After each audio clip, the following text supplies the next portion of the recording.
পাহাড়ি মানুষদের ঠোঁটের জন্য ন্যাচারাল লিপ বাম কিভাবে তৈরি হয় চলুন দেখে নিই। সবচেয়ে আগে একটি গরম কড়াইতে আমি ঢেলে দেই খাঁটি পাহাড়ি মধু।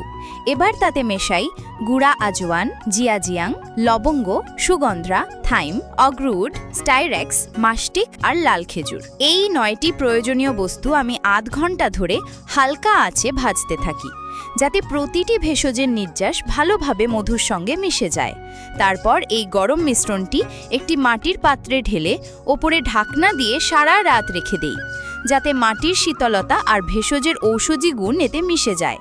এখন এই মিশ্রণে আমি যোগ করি মাওজিয়াংয়ের শুকনো পাতা, জটামাসির মূল, লিংলিং জিয়াং, তিসির তেল আর অল্প কিছু চাল থেকে তৈরি দেশি মদ।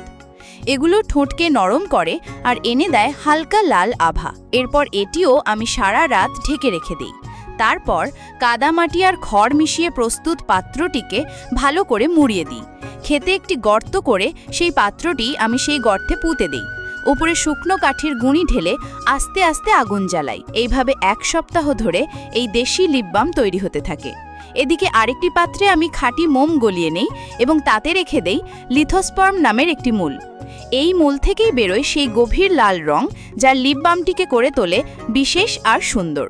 যখন 1 সপ্তাহ পূর্ণ হয় তখন গর্ত থেকে পাত্রটি বের করি, সারা রস কাপড় দিয়ে ছেঁকে নেই এবং দুটি প্রস্তুত রস একত্রে মিশিয়ে একটি সুন্দর পাত্রে ঢেলে রেখে দেই শুকনোর জন্য।